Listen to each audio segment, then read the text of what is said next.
The wind hit her first sharp needling cold, enough to slice through the wool of her coat, as if it were nothing more than paper. The Bitter Creek platform was a long strip of cracked boards and swirling dust, but it was the eyes that hurt May McKenna the most. Dozens of them staring at her with that same mixture of curiosity and judgment she had known back in Chicago.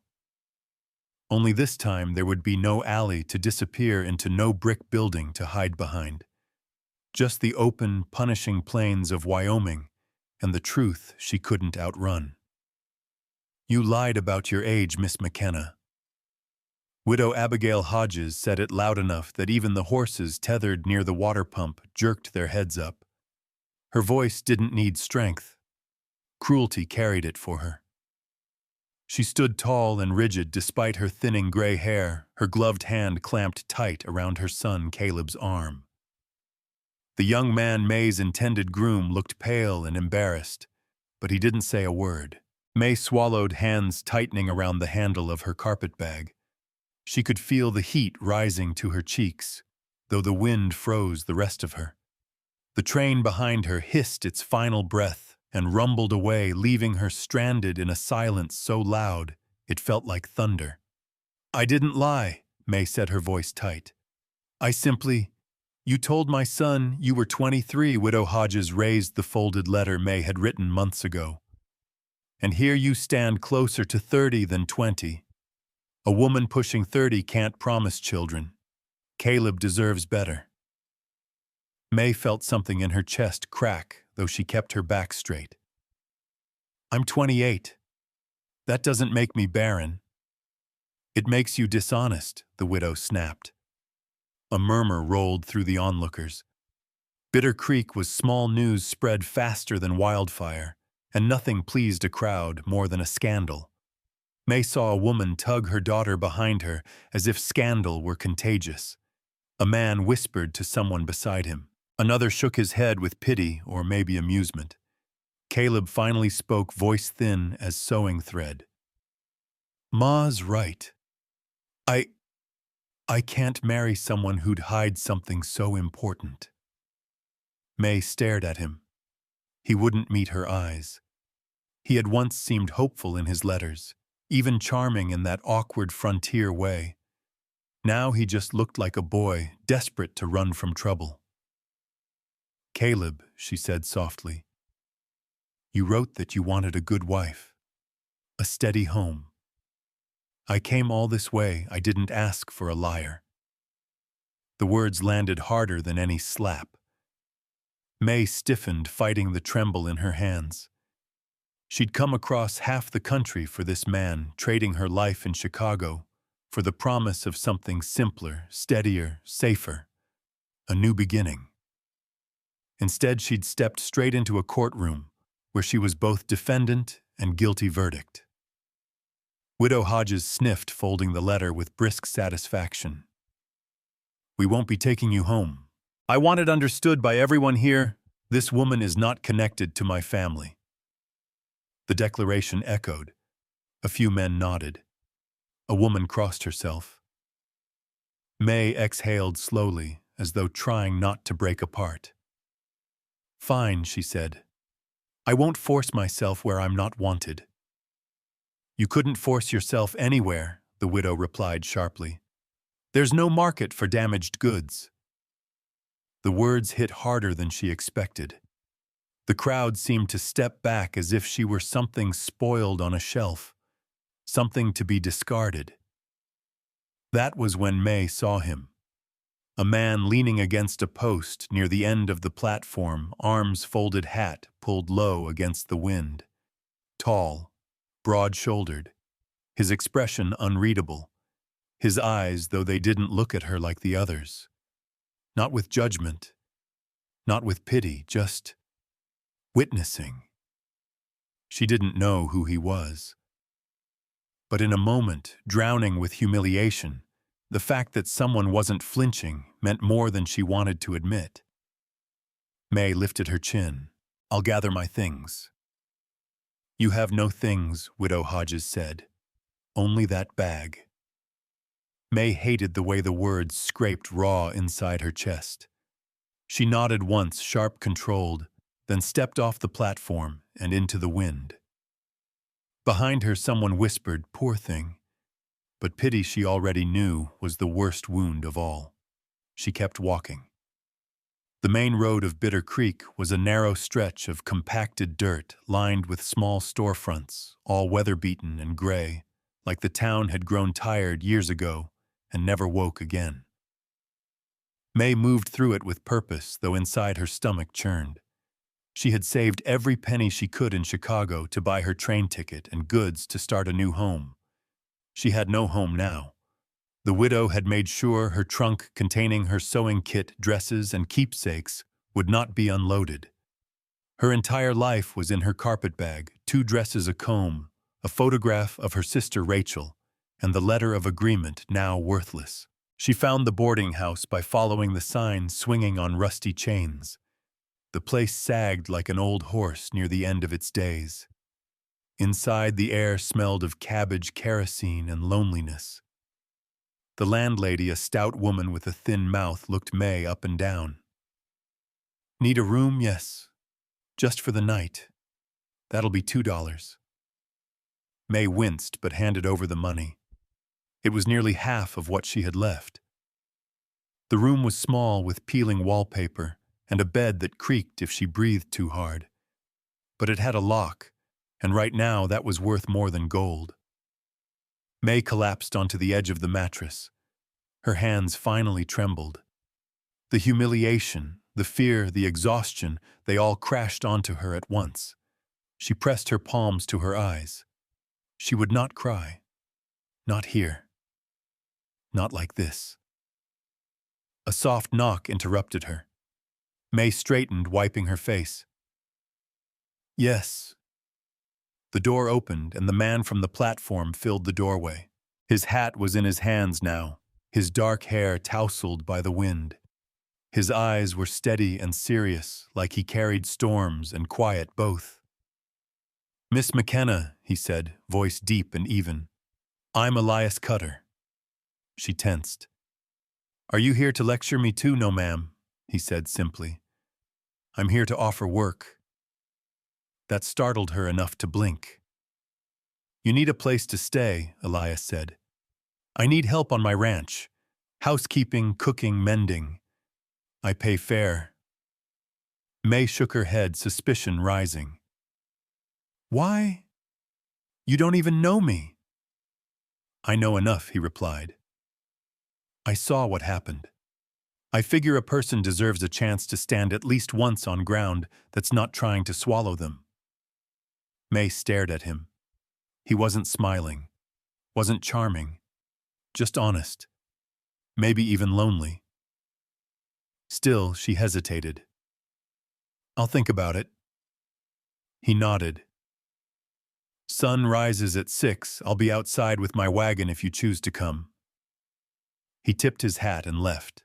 May sank back onto the bed, heart pounding for the first time since stepping off the train, not from fear, but from the possibility of something she'd lost hope in. A beginning. Outside, the wind howled, rattling the thin window. May curled onto the shaky mattress, clutching her carpet bag to her chest. Tomorrow would come whether she was ready or not. And with it, a choice. A life determined by humiliation, or a life determined by her. She didn't know which she'd choose, but dawn would demand an answer. May didn't sleep. She lay curled on the stiff mattress, staring at the warped ceiling boards until the black outside her window turned gray. Her carpetbag sat beside her like a sleeping dog, the only weight in the world that hadn't shifted overnight. The only thing that hadn't judged her. She still felt their eyes, judgmental, smug, some pitying. The words replayed, "You lied. Damaged goods. Not connected to my family." And yet, Elias Cutter's voice had cut through all that. "I figure a person deserves a chance to stand at least once on ground that's not trying to swallow them." She hadn't asked for kindness. Kindness didn't survive in places like Bitter Creek, not without a catch. But Elias hadn't looked at her like a savior or a man with strings in his pocket. He'd offered a job, not a rescue. And May McKenna, humiliated mail-order bride, was still a woman who could work. She rose before dawn. The mirror above the wash basin was cracked. One half showed her mouth, the other her eyes. Neither looked familiar anymore. She pinned up her hair, wiped the dust from her boots, and buttoned her coat without shaking. At 5:59, she stepped outside. Elias waited in a wagon beside a drowsy chestnut gelding, smoke rising from his pipe in the cold. He didn't smile, didn't wave, just nodded and offered his hand to help her up. She didn't take it. He seemed to understand and said nothing more. They rode in silence for a while, the prairie unfurling around them like a blank page. May kept her eyes on the horizon, thinking about what had led her here, about everything she'd left behind, and the bitter taste of being left behind in return. He finally spoke. "The ranch ain't fancy. Needs some work. I don't expect much." "I'm not afraid of work," May said. His jaw flexed once. "Didn't think you were." The Cutter Ranch came into view over a rise, a modest 2-story house with chipped paint, a leaning barn, and a chicken coop half-fenced. Snow still clung to the north side of the roof. Smoke rose from the chimney, but only faintly, like even the fire inside wasn't sure it belonged. May stepped down from the wagon and took it in. It's quiet. Always is. They unloaded her bag. Elias led her into the house, which smelled like dust, old wood, and something beneath that loneliness. The kind that seeps into the walls. He showed her to a small room off the kitchen. "This used to be Sarah's sewing room," he said, voice low. "You can take it." May didn't ask about Sarah. She had the sense that speaking the woman's name in full might shake the walls. The room was simple, narrow bed, dresser, window looking out over the pasture. A patchwork quilt lay folded at the foot of the mattress, corners worn but clean. "It's not much," Elias added, "but it's yours if you want it." She looked at him, then truly looked, and saw a man with eyes tired in a way deeper than exhaustion. A man who wasn't offering charity, just space. "I'll earn it," she said. He nodded once and left her alone. May unpacked slowly, smoothing out her 2 dresses, placing her hair comb and the faded photo of Rachel on the small shelf beside the bed. Then she went to work. By noon, she had dusted the parlor, swept the hearth, and scrubbed the sink until the porcelain didn't feel ashamed of itself. She roasted a chicken, nothing fancy, just garlic salt and rosemary, if it hadn't lost its soul in the dry jar. Elias didn't hover. He returned from chopping wood, washed up in silence, and sat down at the table. He ate without complaint. Or compliment. May broke the quiet. "You lived alone long 5 winters." She paused. "That's a lot of quiet." He looked up, then not quite smiling. "I got used to it. Maybe you shouldn't have." He didn't answer, but he didn't leave the table either. Later, while drying the dishes, May heard a knock at the back door. When she opened it, a woman stood there, bundled in elk hide and wool, dark eyes, long braids streaked with gray, holding a satchel of herbs. "Elias Cutter still alive in there?" she asked, stepping inside without waiting. Elias glanced up from the parlor. "Barely."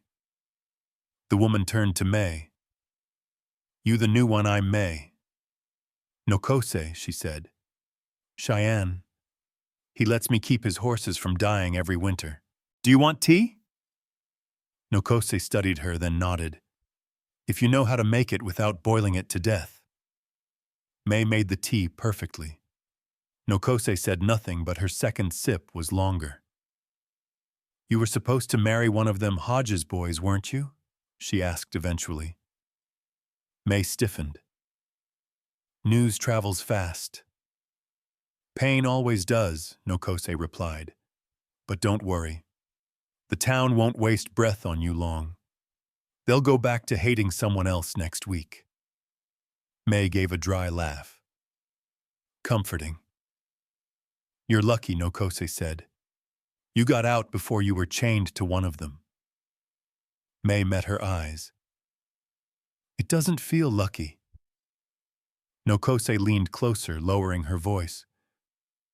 A woman can survive shame, but pity, that's what kills her. May felt the words like an arrow to the ribs. She knew that truth too well. It was the look in Caleb's eyes and the crowd's glances, the sharp, suffocating cloak of pity. Elias entered holding 2 more logs. He looked between them. She tell you I'm ornery yet? He asked. She didn't have to, May said, and for the first time they both smiled. That night, May sat on her narrow bed beneath the old quilt sipping leftover tea that had gone cool. She wasn't safe yet, not from judgment, not from memories, but she wasn't out in the cold either. Outside, the prairie wind hummed against the windows, and in the soft distance of the dark, a horse snorted, a coyote howled, and the ranch exhaled like something trying to wake up again. She didn't know what the morning would bring. She didn't know if Bitter Creek would ever forgive, or if she wanted it to. But she had swept a floor, cooked a meal, earned her keep. That was more than she'd had yesterday. The morning came cold and sharp. Frost glittered like shattered glass across the barn roof. May stepped outside before the sun crested the ridge, her breath blooming white, as she carried an armful of kindling to the house. Elias had already left for the south pasture, his tracks pressed deep in the half-frozen dirt. The quiet was different here. It wasn't the silence of being ignored or left behind. It was the kind that waited, not judged. May liked that about the Cutter Ranch. It didn't ask her to explain herself. She set the kindling down near the hearth, then turned her attention to the corner of the kitchen, where the floor sagged slightly. The house was clean, now her work from the day before had made a visible difference, but it still felt like someone else's story was tucked inside the walls. She opened the pantry door and stared at the neat faded labels written in a careful hand. Black-eyed peas, pickled onions, juniper salve. The handwriting was elegant slanted, a woman's touch. Not hers. Sarah. The name hadn't been spoken aloud, but it hung everywhere, woven into the quilt on her bed, inked on the spine of a recipe book, beside the stove carved faintly into the edge of the back porch rail. Elias hadn't said much, but grief didn't need a narrator. It just needed space and time and someone to tend it without trying to fix it. May returned to her room to unpack the last of her things. She reached for her carpet bag and froze. Her hand brushed against a small wooden box tucked beneath her dresses. It wasn't hers. She opened it slowly.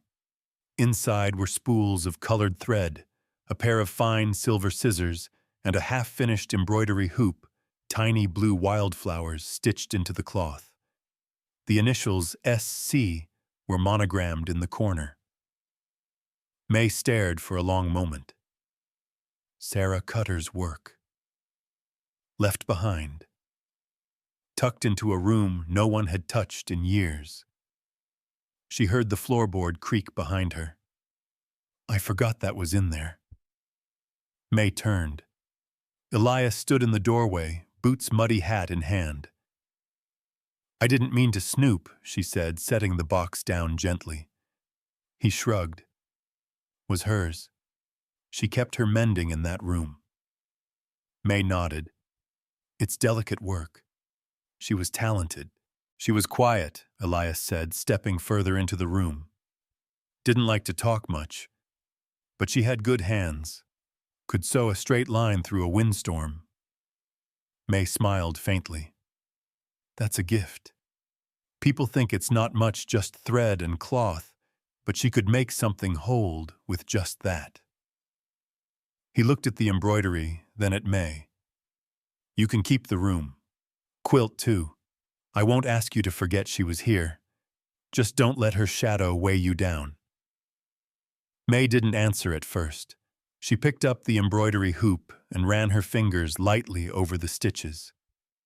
It's not the shadow that's heavy. It's the silence that follows. They stood quietly for a moment. Elias finally said, "If you want, I can move your things to the other room." She shook her head. "No, this room. It feels like it's waiting for someone to live in it again." He looked at her, really looked, and something in his posture softened. Not gone, not healed, but looser somehow, like a window cracked open in spring. "It's not much," he said, "but it's yours if you want it." May nodded. "I do." Later that day, May scrubbed the windows until sunlight spilled into the corners that had been gathering dust for years. She took the faded curtains down and aired them outside, watching them dance in the wind like they hadn't in seasons. She roasted root vegetables for supper, added rosemary and cracked pepper, and warmed fresh bread from dough she'd let rise overnight. The scent filled the house, not Sarah's scent, not someone else's memory, but something new, something hers.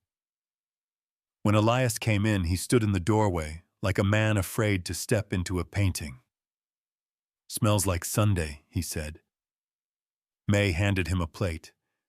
No reason supper shouldn't be sacred, too. They ate in near silence, but it wasn't tense. Elias told her the weather would turn warm in a week or two, that the south fence needed mending, and he could use a second set of eyes if she had time. She nodded. "I'm not much use with hammers, but I can spot a crooked nail from 30 paces. He smiled. It was brief, but real.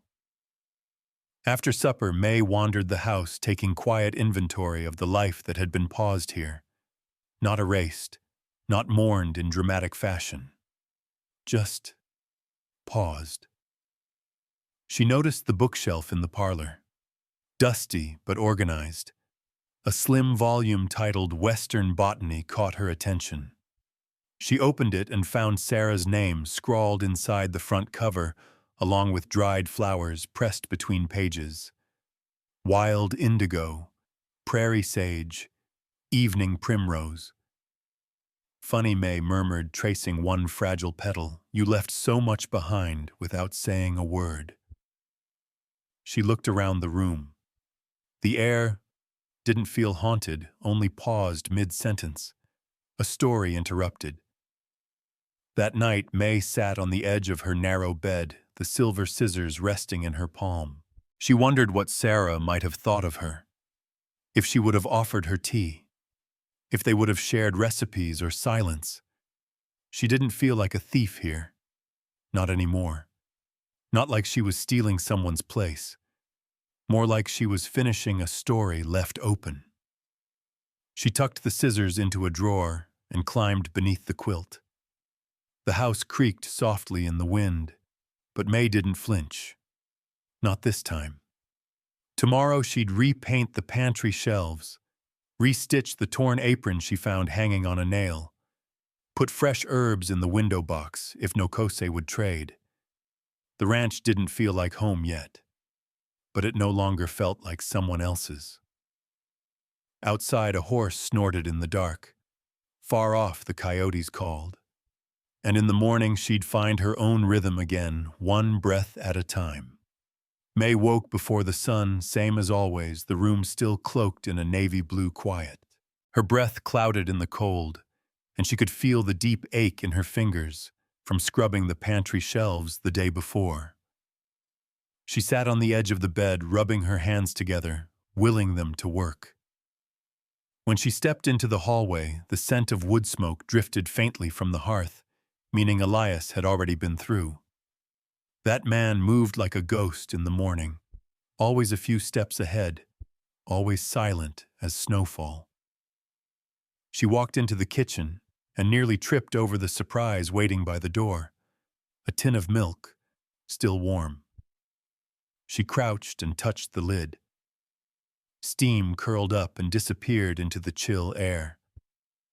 May looked around the room expecting to see Elias, but he wasn't there. Just the milk and the quiet. He leaves the milk warm like he knows I wake before dawn, she muttered more to herself than anyone else. It wasn't the act of leaving the milk that stirred something in her. It was that he'd thought about it. That he'd noticed her routine, her waking hours, her place in his house. She poured it into a tin cup and drank it standing by the stove, watching the light outside stretch slowly across the ground like a lazy cat. There was something holy in that hour before Bitter Creek rose to judge her again. The rest of the day unfolded with the kind of rhythm she had grown to appreciate. Predictable, hard-earned. She fed the chickens, cleaned the windows in the sitting room, skimmed the cookbooks in Sarah's collection, and folded 2 piles of laundry. Elias had gone to town to pick up a new wheel rim and said he'd be back by dusk. Around midday, she heard Nokose approach before she saw her. The soft jingling of tiny bone charms tied to her belt always came first. "I brought nettle root and wild chamomile," the woman announced, stepping into the kitchen like she owned the floor. "Good for stomach and nerves. You look like you use both." May accepted the satchel gratefully. "You always bring gifts when you visit." "I bring warnings too."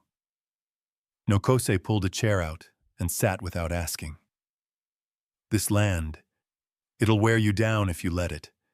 Not just the wind or winters, but the silence, the way it stares at you." May stirred the stew pot on the stove. "I'm not afraid of silence." "You should be." Nokose leaned back. "It's where people bury things they don't want to admit are still alive." May didn't answer. She'd buried more than her share in the quiet. Regrets, mistakes, names she no longer spoke aloud. Maybe Nokose was right, the silence didn't forget. It just waited. The 2 women worked side by side for a while. Nokose showed her how to dry herbs properly by the window. May shared a slice of the sweet bread she'd made that morning. It was the closest thing to a conversation either of them needed. Before Nokose left, she turned at the door. "You're different than I thought." May looked up from the counter. "That good or bad?" "Neither. Just means I won't bet on how long you'll last. You might surprise us both." She disappeared down the path, her shape swallowed by the high grass, waving in the wind. By sunset, Elias returned with dust on his shoulders and grease on his sleeves. May watched him tie off the reins and walk toward the house slow and heavy, like the weight of the day clung to his back. He didn't say much during supper, just ate, nodded thanks, and leaned back in his chair with his coffee eyes half-lidded watching the fire. May took the opportunity. "Nokose says the land'll break you if you let it." Elias didn't look over. "She'd know, has it ever broken you?" He took a long sip, considering. "No. But I've come close. Close enough I stopped judging those who let it." May nodded, turning back to the table. She understood more than she cared to admit. Later, when Elias went out to check the horses, and May stood at the kitchen window watching his figure move through the fading light, he walked slowly, methodically, checking each latch, each hoof, the way someone did when they'd learned that not everything was guaranteed to be there the next morning. She remembered how he'd looked at her when she first arrived, quiet, but not dismissive. There was a steadiness in him she hadn't noticed in men before. Not loud, not charming, just anchored. She poured herself another tin of milk, warm again, and sat by the stove in the old rocker. It wasn't love she felt, not yet. But it was something quieter, harder to name. Maybe trust. Maybe the beginning of it. That night, sleep came slowly. She lay staring at the ceiling, listening to the house creak in the wind. Somewhere outside, a coyote cried out. The prairie never really slept. She rose before dawn again the next morning, and once more the milk was waiting by the door. She picked it up gently, almost reverently. There were no words, no notes, no expectations, just warm milk in a tin cup. And maybe, just maybe, the start of something else. The first time May set foot back in Bitter Creek since the platform incident, the wind bit sharper than usual, and the sky stretched above her like judgment made of clouds. She rode into town in Elias's wagon, though he had offered to go alone. "I need to see them," she'd told him that morning, buttoning her coat up to the chin. "On my terms." He hadn't argued. He'd just handed her the reins. Now, as the wagon clattered down Main Street, heads turned. The general store loomed ahead. May tightened her grip on the reins. Behind the glass, Mrs. Gerber, who ran the store, paused mid-sweep to stare. A man outside the saloon leaned off his stool to get a better look. Whispers stirred the still morning like dry leaves. May kept her chin high. They passed the post office, the bank, and finally pulled up in front of the store. Elias tied the reins without speaking. He glanced at her only once, his jaw tight. "You sure?" May didn't answer. She stepped down and walked straight through the double doors. Inside, the bell above the frame rang sharp, shrill. Mrs. Gerber blinked at her as if not sure whether to greet or ignore her. The store was quiet, just a young couple near the bolts of fabric and a man at the counter with a sack of flour. The smell of cured leather and flour hung heavy in the air. May moved through the aisles, picking out salt beans, 2 yards of cotton, and a tin of coffee. Her hands were steady, but every muscle in her back ached with tension. She could feel the air change around her, like the whole town held its breath just to watch her move. As she approached the counter, the man ahead of her stepped aside quickly, like shame might catch on his boots. "Is this all, dear?" Mrs. Gerber asked, voice clipped. May nodded. "It is." The woman's fingers hesitated over the coffee tin. "You paying with Cutter's account, no?" May said calmly. She reached into her coat and handed over coins counted exact. The bell rang again, and in walked Widow Abigail Hajes. May froze. Behind her she heard the stiff breath of the shopkeeper. Even the young couple went still, fabric forgotten in their hands. The widow didn't flinch at the sight of May. She walked forward with all the confidence of someone who had never once doubted the righteousness of her own words. "Well," the older woman said with a smug smile, "I'm surprised to see you haven't packed up yet." May picked up her bag of goods, surprised or disappointed. The widow lifted her brows. "Oh, I knew you'd linger. Women like you always do.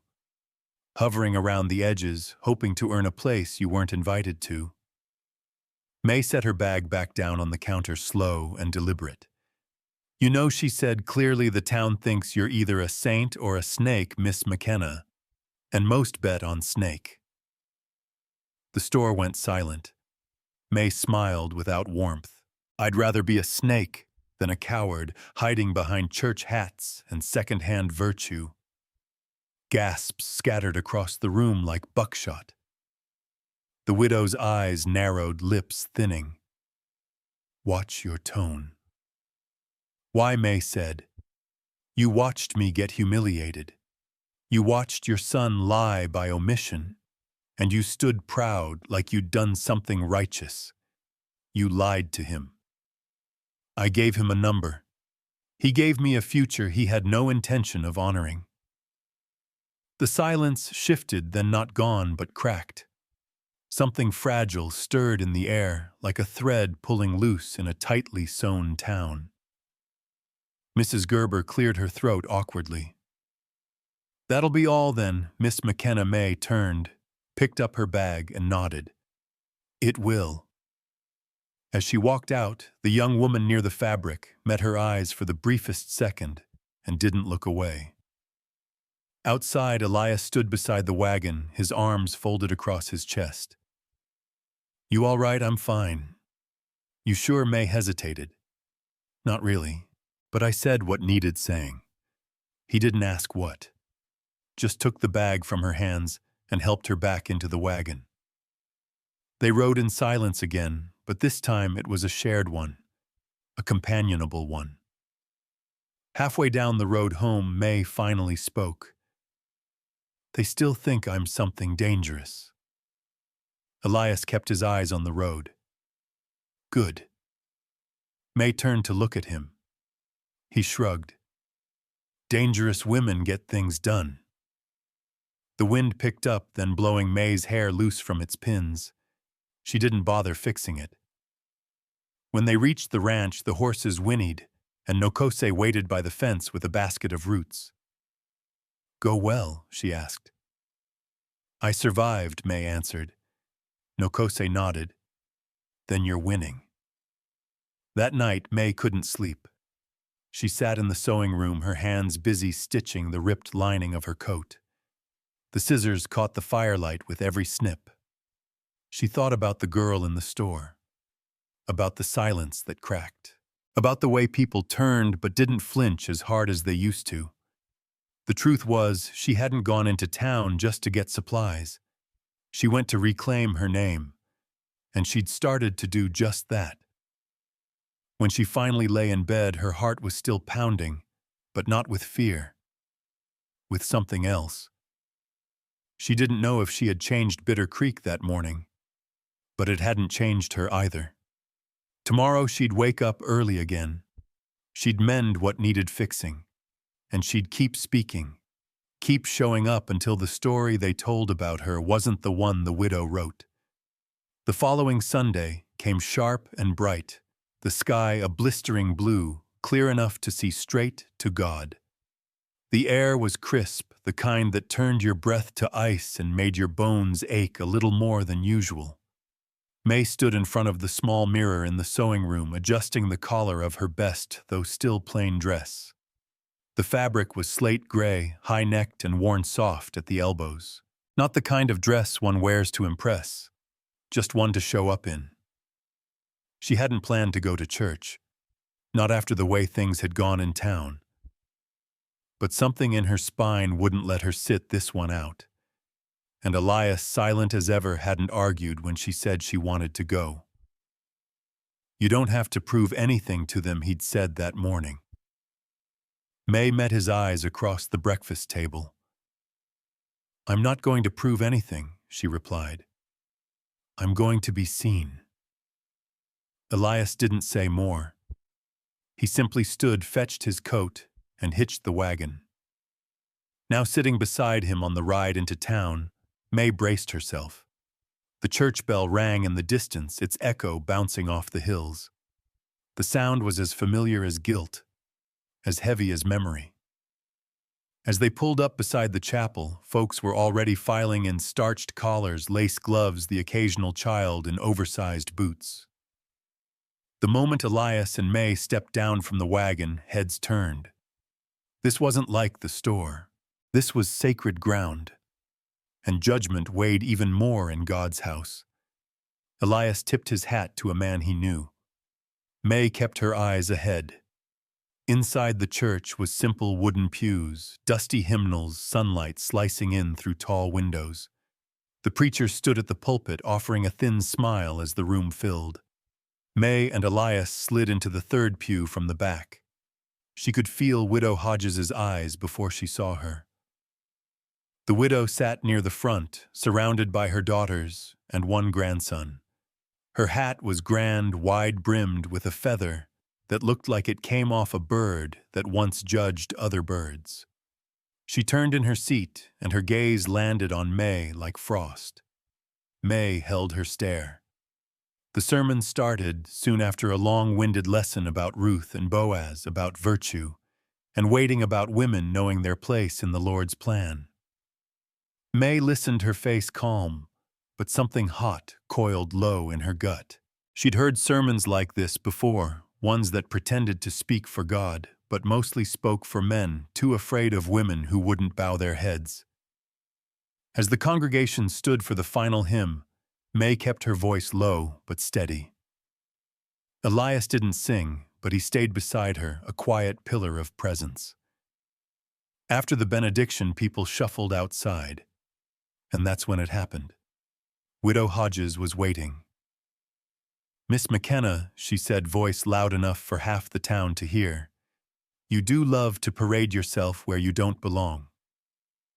May stopped just before the chapel steps. Elias turned, his expression still but unreadable. "I belong anywhere I stand," May replied, her voice calm but clear. The widow lifted her chin. "Women like you, desperate, dishonest, have no place among God-fearing folk." May stepped down one stair. "You mean people like you?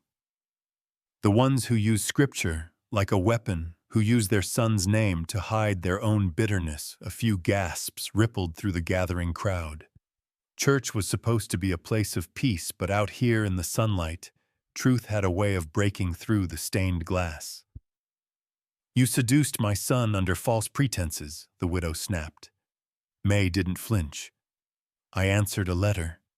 He wrote promises. I traveled across the country. He changed his mind in public. Because you misled him. Because your son is a coward," May said, her voice rising, now trembling at the edge. "And you taught him to be one." A silence fell then, deep and sudden. You could hear the creak of leather boots and the shifting of weight, but no one spoke.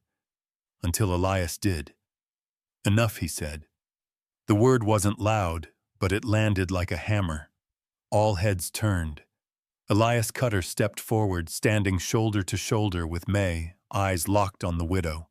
"You don't speak for this town, and you sure as hell don't speak for God." The widow blinked. "Excuse me, you're excused," Elias said flatly.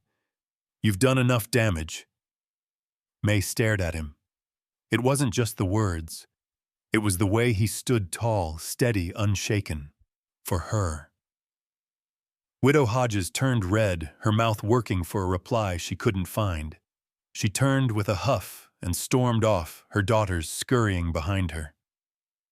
The crowd dispersed slowly, some giving May quick nods, others pretending not to notice. But something had changed. A line had been drawn. And Elias Cutter had drawn it. Back in the wagon, the ride home was quiet again. But this time it thrummed with something electric. "Thank you," May said softly, her fingers clutching the edge of her skirt.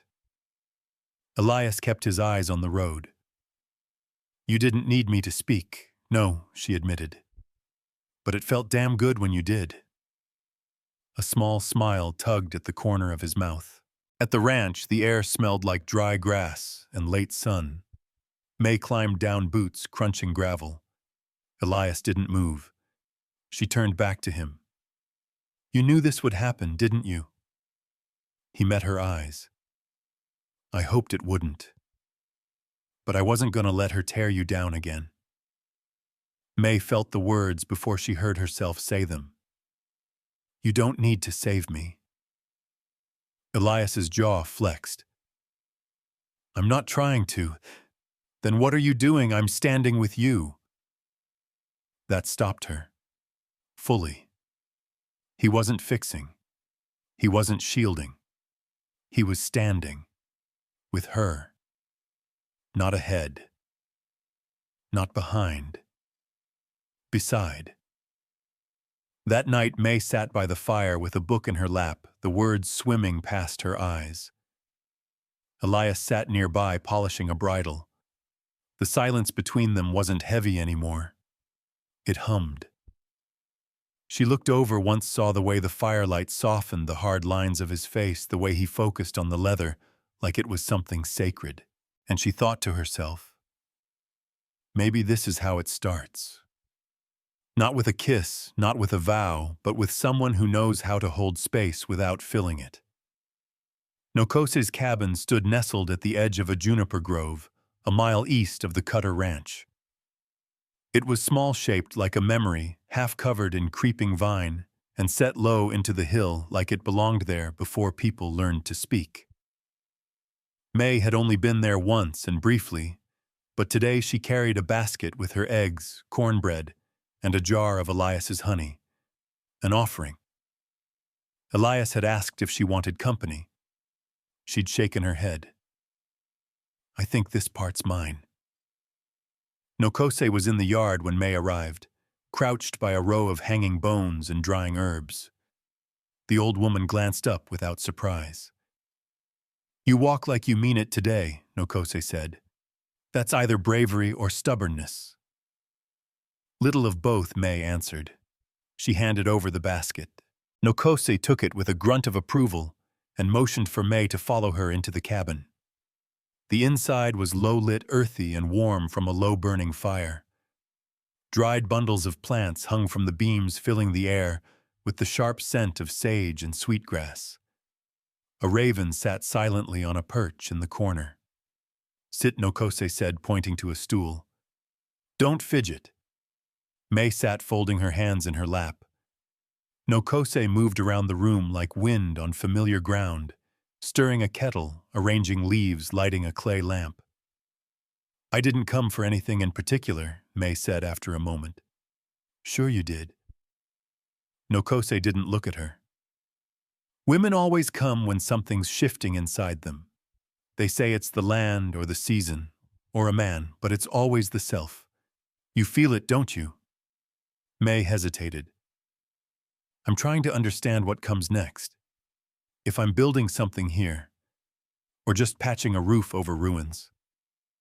Nokose poured 2 cups of a bitter-smelling brew and handed one to her. You're thinking in straight lines, Nokose said. Life isn't a fence, it's roots. Tangled, buried, stubborn. Some die, some bloom. You have to dig to know. May took a sip, winced. Tastes like regret. Good. That means it's working. They sat for a while in silence, the kind that felt medicinal. Nokose moved over to a clay bowl and began grinding leaves with a worn pestle. You love him, she asked without looking up. May blinked. What? The man. Cutter. May set her cup down. That's not why I'm here. I didn't ask why. I asked what. May thought about it. Thought about the warm milk on the doorstep. The way he spoke little but always noticed. How he'd stood beside her in town without claiming her. I don't know if it's love, she said slowly, but I miss him when I can't see him. Nokose's hands stilled. You're not the first woman to say that, she said. His wife Sarah, she was part shadow. Never loud, never soft. She was waiting. May swallowed. For what? Permission to feel something again. Elias. He carried silence like a wound. After their boy died, it got worse. Sarah kept the house together, but she was already gone in pieces. May felt her breath catch. She hadn't known they'd lost a child. How old was the boy? 7 winters, Nokose said. Smart. Quiet like his father. One night he took sick. Fever burned him to ash in 2 days. May didn't speak. The silence this time was heavy. Nokose continued grinding the herbs. After the boy passed, Elias buried him behind the barn, built the marker himself. Sarah stopped sewing the next week. By spring, she was gone too. May closed her eyes. It made sense now, the careful way Elias moved the weight in his eyes, the untouched rooms in the house. I didn't know, she said finally. Now you do. Nokose scooped the ground herbs into a small linen pouch and handed it to her. Chamomile and golden balm. Hang it by your bed. Helps with restless thoughts. May took it gently. Thank you. The old woman leaned in closer. You want to stay, girl, truly stay. You'll have to stop pretending pain is something that only happened before you arrived. You're not walking into an empty house. You're walking into a story mid-chapter. May nodded. I'm trying. Trying ain't enough. You have to learn to hold grief without letting it rot the roof. They shared one last sip of tea. The sun had shifted in the sky, angling toward late afternoon. As May stood to leave, Nokose stopped her at the door. "One more thing," she said. "If you do love him someday, you'll have to say it before the land does." May tilted her head. "What does that mean?" "It means," Nokose said, "out here storms and fire and illness speak faster than people. You wait too long, the land will speak for you." The wind kicked up dust as May stepped outside, clutching the pouch close. Back at the ranch, the sun was dipping low, coloring the fields in amber and rust. Elias was splitting wood near the barn shirt sleeves, rolled up, sweat glistening along his neck. He didn't see her right away. She watched him a moment. He moved with quiet strength, measured steady. The kind of man who built fences that held and only spoke when the words mattered. He finally looked up, catching sight of her, and nodded once. She lifted the pouch. "Nokose says this'll help me sleep." He tossed a log onto the pile. "Don't need a pouch. You work hard enough, you'll sleep." She smiled faintly. "She told me about your son." Elias paused, axe mid-air. Then slowly he lowered it. "She had no right," he said quietly. "She didn't say it to hurt you." He wiped the sweat from his brow. "Did she tell you Sarah never forgave me?" May blinked. "No. She said I should have gotten him to town faster. Said I waited too long. But the river was flooded, and I—" His voice cracked. "I buried them both in the same season." May stepped closer. "She said you carry silence like a wound," May said gently. "But I think it's something else. I think you carry it like armor." Elias didn't reply. She placed the pouch in his hand. "For tonight," she said. He looked at it for a long moment, before nodding just once. That evening, May laid the second quilt across her bed, the one she'd found in the cedar chest. She lit a lamp, watched the shadows dance, and breathed in the scent of chamomile and dry herbs. She thought of Elias, of the boy buried behind the barn, of Sarah's hands and Nokose's truths. This wasn't a new house or a clean slate. It was a place still full of ghosts, but she was learning to live with them. And maybe, just maybe, they were starting to live with her too. The storm rolled in before dusk, fast and angry, riding low across the Bitter Creek sky like it had a score to settle. May had seen weather change quick before, but not like this. The wind howled as if the land itself had lost patience. She rushed to pull the shutters closed, her hands trembling as she fastened the latches. Thunder cracked in the distance, a low, bone-deep sound that rattled the dishes on the shelf. Elias burst through the front door, soaked to the elbows and smelling of wet leather. His hat was gone and his hair dripped across his brow. "We've got 3 trees down already," he said, catching his breath. "One blocked the west fence. Horses are stabled, but they're nervous. Something's off in this storm." May nodded, moving quickly to light the lanterns. "I'll boil water just in case." Elias stripped off his coat and boots, shaking off the rain. Outside, the sky turned the color of bruises, and the wind screamed like it had teeth. By the time darkness fully fell, the two of them were trapped inside the house, groaning under the weight of the storm. Rain battered the roof like it was trying to get in, and once a shutter slammed loose, making May jump. Elias moved to secure it, pausing only to glance at her.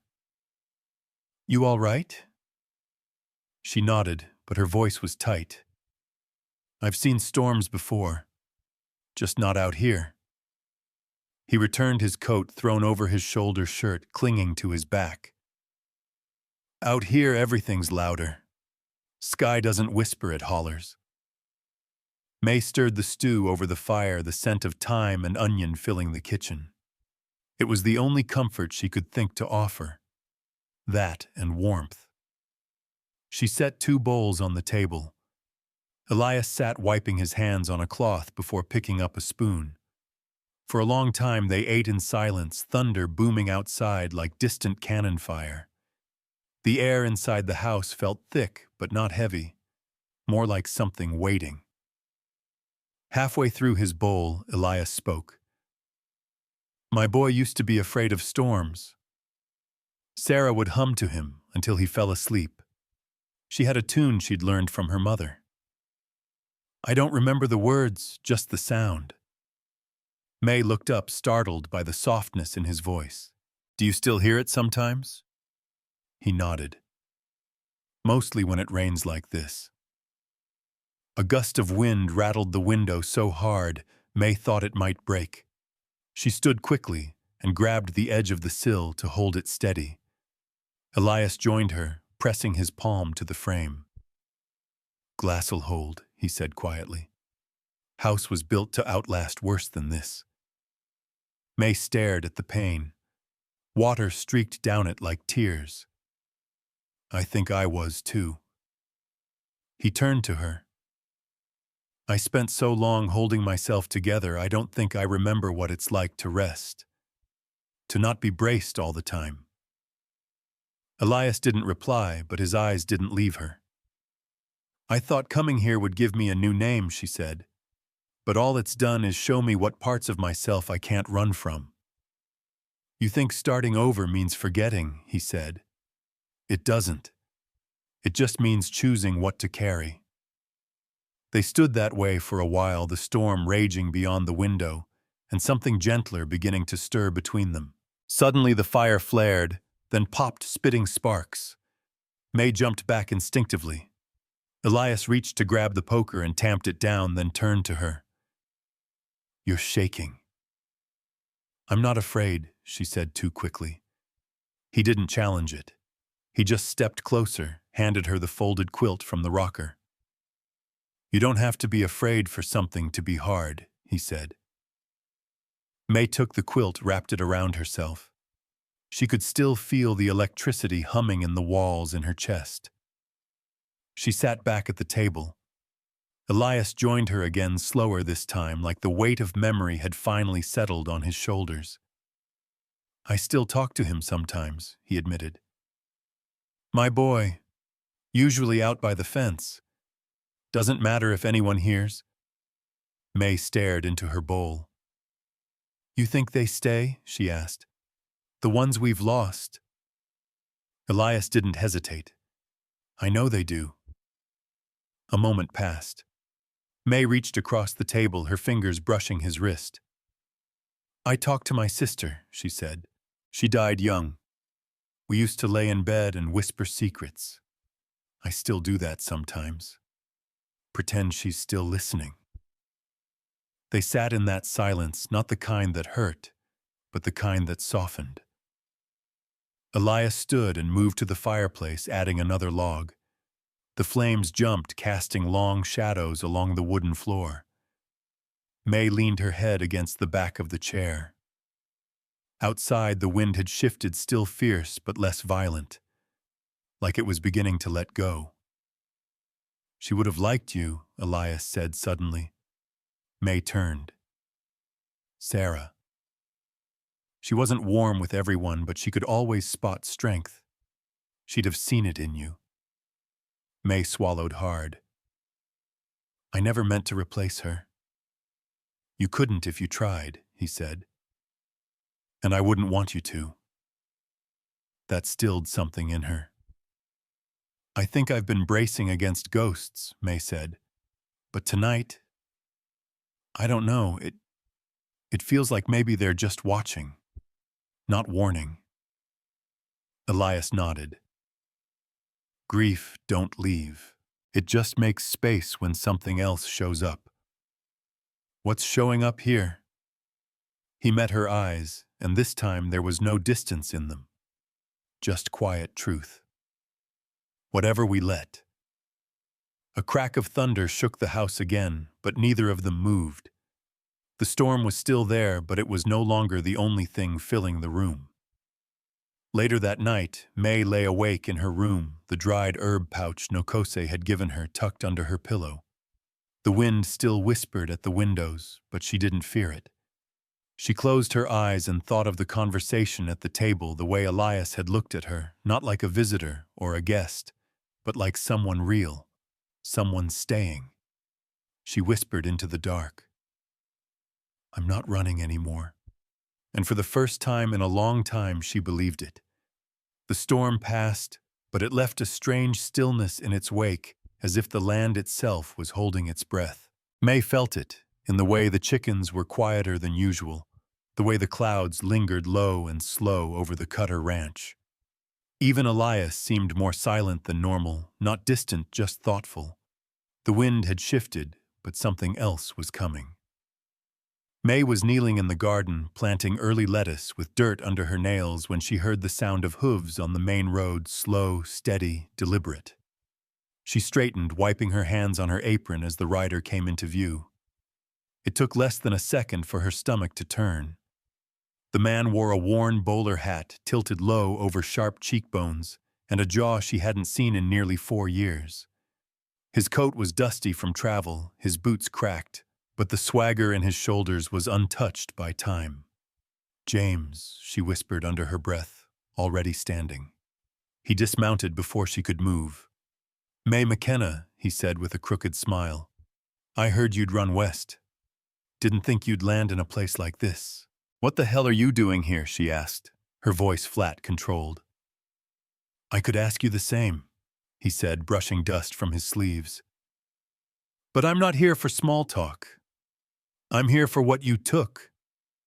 She blinked, the words hitting like a slap. "I didn't take anything." James stepped forward just enough to tower. "You left without a word. Left me with debt questions and your name still on my lease. You think I wouldn't come looking?" May crossed her arms. "I left because I had to. You know damn well what you did." His smile faltered. "You think you're safe now? Think this little ranch life makes you untouchable?" May didn't answer. Her hands balled into fists at her sides. Elias stepped out from the barn just then, wiping his hands on a rag. His brow furrowed at the sight of the stranger. "This man bothering you?" he asked. James turned, slow and smug. "You must be the cowboy who thinks he rescued her." Elias didn't blink. Didn't rescue anyone. Just offered a place to land.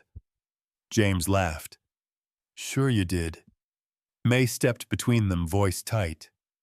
"Elias, this is James Callahan. He's nobody." "I'm the man she promised to marry," James said, loud enough to echo.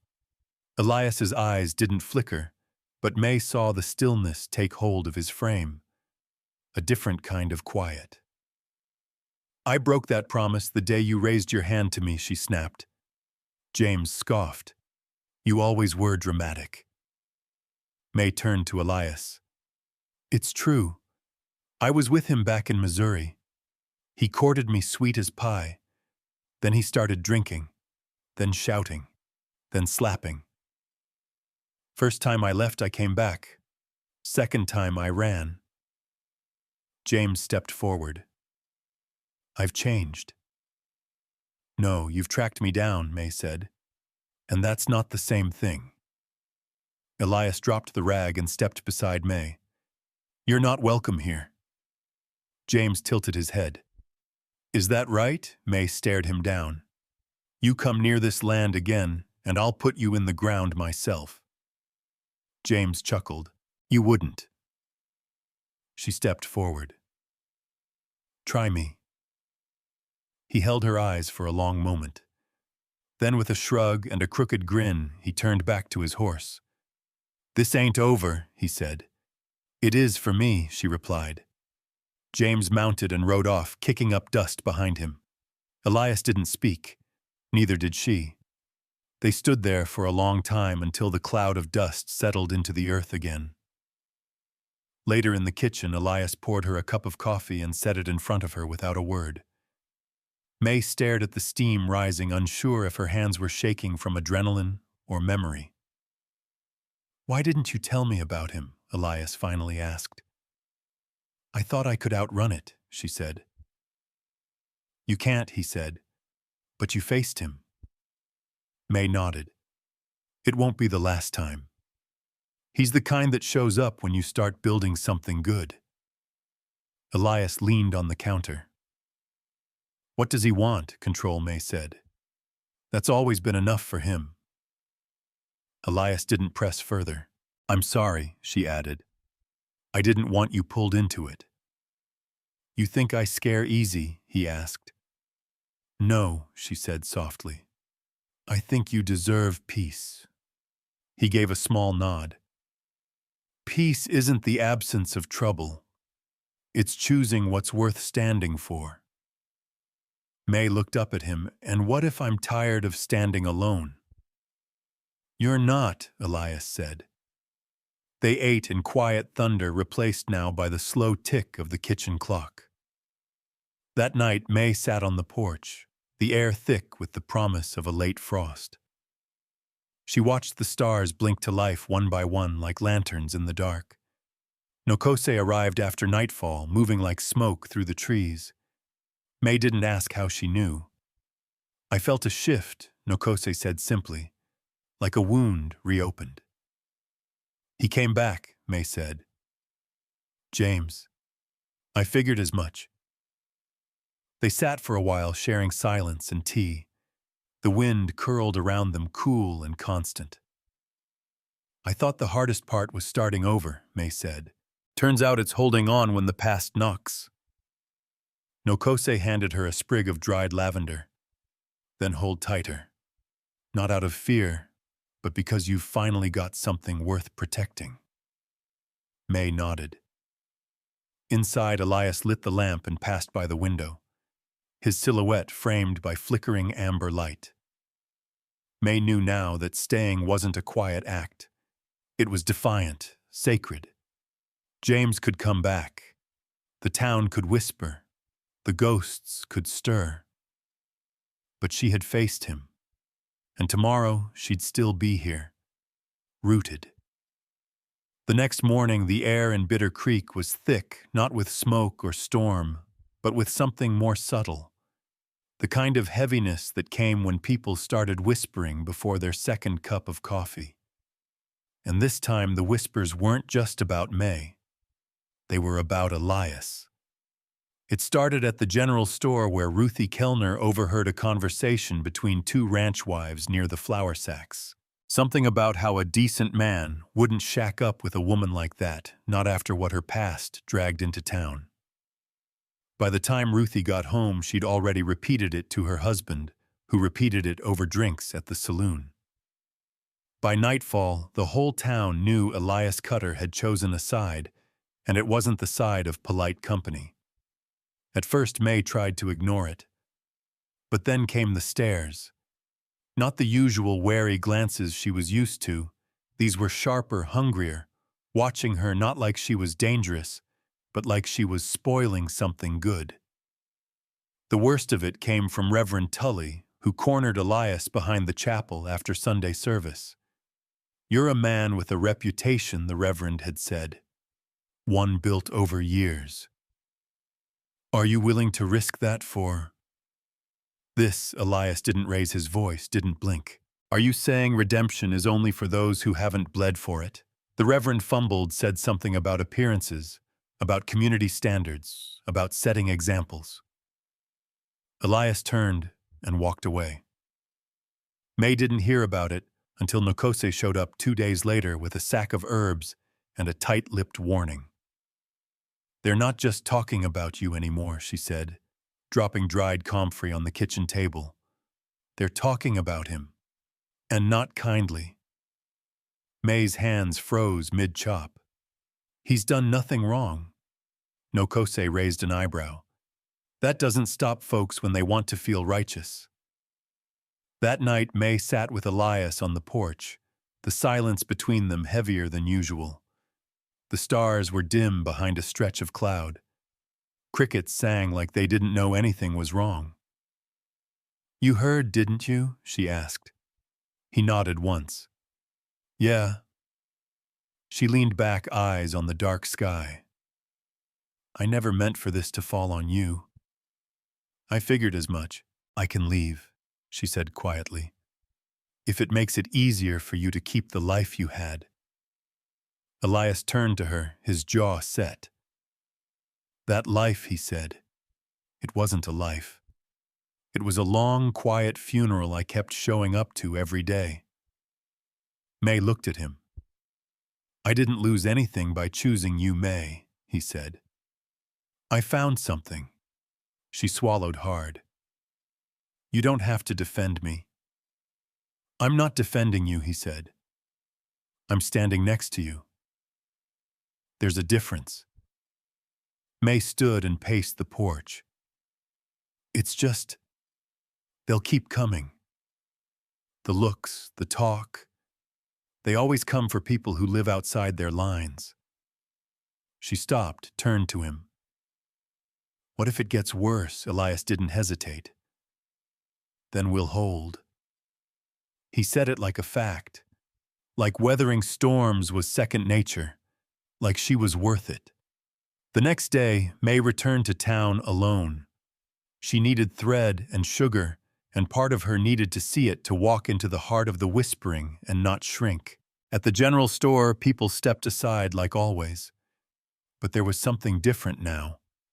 A line had been crossed not of scandal, but of loyalty.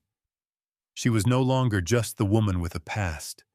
She was now the woman someone respected stood beside. And that threatened them more. Mrs. Gerber rang her up in tense silence. As May turned to leave, a voice called out, "You ought to be ashamed." It was Widow Hajes. Again. May didn't turn. You'll have to be more specific. The widow stepped forward. Dragging a good man into your shame. He had standing here. Respect. May turned then slowly. You mean the standing where no one ever asked how he really felt, or the kind of respect that only comes when you're too afraid to live fully? The widow scoffed. You're poison, and you know it. May's voice didn't rise. If I'm poison, then how come every root I've touched has started growing again? There was a beat of silence, then a single laugh from Ruthie Kellner of all people. And just like that, the moment cracked. One man looked down at his boots. Another woman turned away. May walked out without looking back. Back at the ranch, Elias was repairing the barn gate when she rode in. Town still standing, he asked. Barely, she replied, swinging down from the horse. But I think something shook loose today. He gave her a small smile. Good. That night she cooked stew with the last of the winter onions. They ate in companionable silence, the warmth between them no longer hesitant. After dinner, Elias lit the fire and said, You ever think you were meant to come here? May stirred the coals gently. Sometimes. Sometimes I think this place was always waiting for me to catch up. Elias leaned back in his chair. Let them talk, he said. They don't know what we're building. They only know how to tear down what scares them. May met his eyes across the firelight. And what we're building, she said, isn't for them. He nodded. It's for us. That night, the wind blew soft through the cottonwoods, not angry like the storm before, but like a breath after a long confession. Inside the house, the lamps flickered, and two people who had lived through ruin sat across from each other, no longer bracing against the world, but leaning toward something new. It was just after sunrise when May heard the frantic galloping outside the Cutter Ranch. She dropped the tin of flour she'd been holding and rushed out onto the porch, heart already pounding. The sight of young Caleb, barely 15, dirt-smeared and breathless, riding full tilt toward them, made her stomach drop. He pulled up hard, the horse lathered and shaking beneath him. It's Mrs. Gerber, he gasped. She collapsed behind the store. Ain't breathing right. Doc's still up north with the Miller baby. No one knows what to do. May didn't wait. She grabbed her shawl and ran for the saddled mare Elias had left tied up her boots, slamming into the porch steps. "I'll go," she shouted over her shoulder. Caleb blinked. "You but ride back and calm her son down. Tell him help's coming." She didn't wait for permission. Elias appeared at the barn just as she mounted. "You sure?" May nodded once. "I've seen this before. If it's what I think it is, we don't have much time." Without another word, she kicked the mare into a gallop, leaving Elias watching after her wind, catching the loose tendrils of her hair. By the time May reached Bitter Creek, a small crowd had gathered outside the store. Mrs. Gerber lay crumpled on the ground, her lips' pale chest heaving in short, wet gasps. Her daughter knelt beside her, useless with panic. May slid off the horse and pushed through the cluster. "She's having a heart spell," she said, firmly kneeling beside the woman. "Get me a blanket, something thick, now." Someone moved.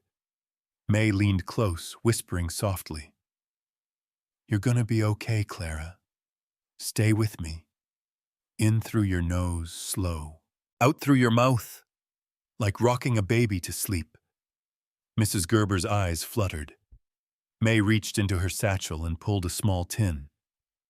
Inside were dried hawthorn leaves, something Nokose had given her just in case.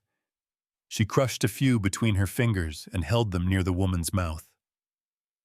"Breathe it in. That's it. You're not leaving us today." The crowd stood frozen, watching. Among them, Widow Hajes, lips tight. Even she didn't dare speak. Minutes passed. Long, slow, aching minutes. Finally, Mrs. Gerber's breathing began to ease, her color returning. May sat back on her heels, exhaling hard. "I need 2 men to help carry her inside. Now!" 2 stepped forward without hesitation. This time no one questioned her. They laid Clara on a cot inside the store.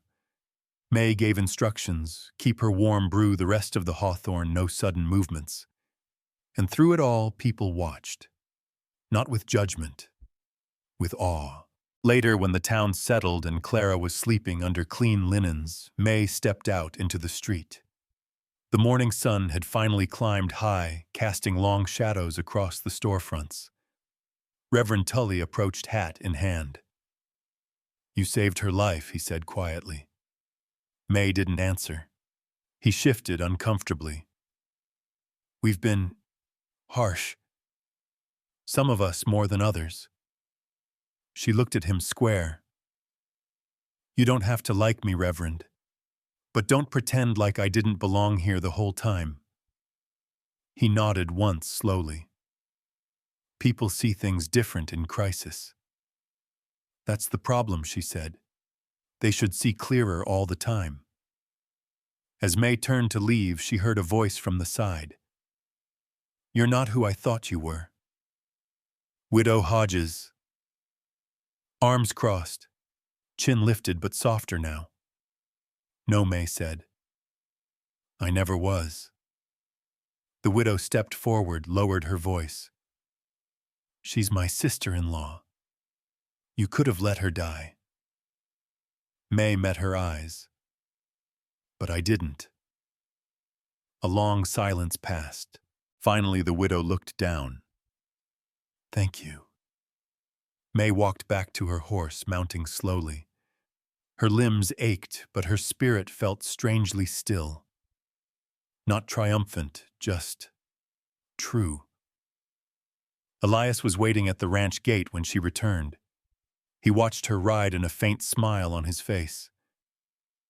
"She's gonna live," May said. "I heard." "She wouldn't have if we hadn't had those herbs," May added. Nokose's teachings saved her. Elias handed her a canteen. "So did you." May drank deep. "Town looked at me different today." "They should." "But it wasn't pride I felt," she said. "It was grief." For all the times I thought I had to prove I deserved to exist. Elias looked at her steady and calm. You don't need to prove you belong, May, he said. You already do. She stared at the horizon. They'll forget. Sooner or later, they'll go back to their old stories. Maybe, he said.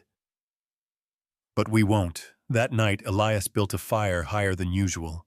May sat beside it, her legs tucked beneath her shoulders, draped in a wool shawl.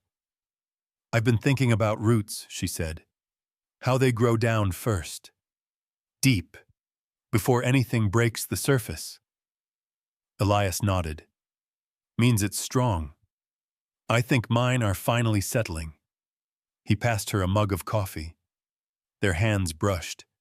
The air between them shifted warmer, more certain. Everything changes when people stop seeing you as a burden, she murmured. You were never a burden, Elias said. They just didn't have the eyes to see you. May smiled, tired but peaceful. Today I stopped running from my name, she said. And for the first time, I think I heard it in my own voice.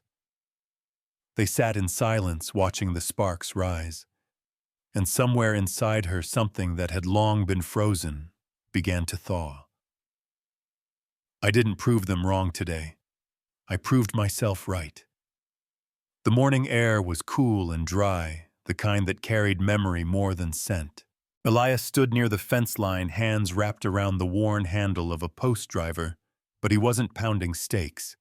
He was just standing, watching, waiting. May saw it from the porch. His shoulders weren't tense exactly, but they weren't relaxed either. That was the kind of stillness she recognized, the kind that said something from the past, was riding in.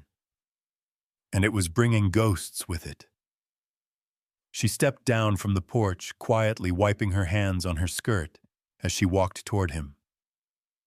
You've been out here an hour and haven't sunk a single post, she said, voice light, but not teasing. Elias didn't turn. Thought I heard hooves earlier. Figured someone's coming. Someone you know. He nodded once. Haven't seen him in 12 years. May's brow furrowed. Who?